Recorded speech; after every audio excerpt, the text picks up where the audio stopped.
আজি নিখিল ভাৰত কংগ্ৰেছ কমিটিৰ এক বিজ্ঞপ্তিযোগে অসম প্ৰদেশ কংগ্ৰেছ কমিটিৰ সভাপতি গৌৰৱ গগৈ ডাঙৰীয়াক নিযুক্ত কৰা হৈছে আৰু আমাৰ কাৰ্যকৰী সভাপতিও দুজনমান নতুনকৈ নিযুক্ত কৰা হৈছে আৰু বিভিন্ন ধৰণৰ উপসমিতিও আজি নতুনকৈ নিযুক্ত কৰা হৈছে। মই নিখিল ভাৰত কংগ্ৰেছ কমিটিৰ এই সিদ্ধান্ত শ্ৰীমতী সোনিয়া গান্ধী, শ্ৰী ৰাহুল গান্ধী আৰু আমাৰ দলৰ সভাপতি মল্লিকাৰ্জুন খৰ্গে ডাঙৰীয়াক ধন্যবাদ জনাইছোঁ। নিৰ্বাচন আগন্তুক সময়ত আমাৰ আহি আছে আৰু এইখিনি সময়ত আমি এজন নতুন সেনাপতিৰ অধীনত সৈন্যবল হিচাপে একত্ৰিতভাৱে বিজেপিৰ বিৰুদ্ধে যুঁজ দিবলৈ আগবাঢ়িম।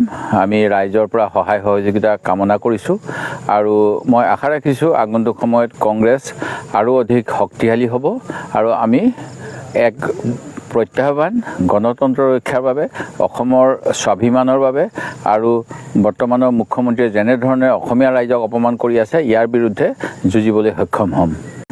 আজি নিখিল ভাৰত কংগ্ৰেছ কমিটিৰ এক বিজ্ঞপ্তিযোগে অসম প্ৰদেশ কংগ্ৰেছ কমিটিৰ সভাপতি গৌৰৱ গগৈ ডাঙৰীয়াক নিযুক্ত কৰা হৈছে আৰু আমাৰ কাৰ্যকৰী সভাপতিও দুজনমান নতুনকৈ নিযুক্ত কৰা হৈছে আৰু বিভিন্ন ধৰণৰ উপসমিতিও আজি নতুনকৈ নিযুক্ত কৰা হৈছে। মই নিখিল ভাৰত কংগ্ৰেছ কমিটিৰ এই সিদ্ধান্ত শ্ৰীমতী সোনিয়া গান্ধী, শ্ৰী ৰাহুল গান্ধী আৰু আমাৰ দলৰ সভাপতি মল্লিকাৰ্জুন খৰ্গে ডাঙৰীয়াক ধন্যবাদ জনাইছোঁ।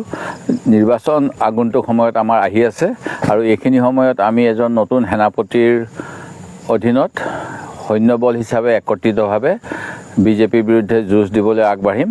আমি ৰাইজৰ পৰা সহায় সহযোগিতা কামনা কৰিছোঁ আৰু মই আশা ৰাখিছোঁ আগন্তুক সময়ত কংগ্ৰেছ আৰু অধিক শক্তিশালী হ'ব আৰু আমি এক প্ৰত্যাহ্বান গণতন্ত্ৰ ৰক্ষাৰ বাবে, অসমৰ স্বাভিমানৰ বাবে আৰু বৰ্তমানৰ মুখ্যমন্ত্ৰীয়ে যেনেধৰণে অসমীয়া ৰাইজক অপমান কৰি আছে ইয়াৰ বিৰুদ্ধে যুঁজিবলৈ সক্ষম হ'ম। আজি নিখিল ভাৰত কংগ্ৰেছ কমিটিৰ এক বিজ্ঞপ্তিযোগে অসম প্ৰদেশ কংগ্ৰেছ কমিটিৰ সভাপতি গৌৰৱ গগৈ ডাঙৰীয়াক নিযুক্ত কৰা হৈছে আৰু আমাৰ কাৰ্যকৰী সভাপতিও দুজনমান নতুনকৈ নিযুক্ত কৰা হৈছে আৰু বিভিন্ন ধৰণৰ উপসমিতিও আজি নতুনকৈ নিযুক্ত কৰা হৈছে। মই নিখিল ভাৰত কংগ্ৰেছ কমিটিৰ এই সিদ্ধান্ত শ্ৰীমতী সোনিয়া গান্ধী, শ্ৰী ৰাহুল গান্ধী আৰু আমাৰ দলৰ সভাপতি মল্লিকাৰ্জুন খৰ্গে ডাঙৰীয়াক ধন্যবাদ জনাইছোঁ।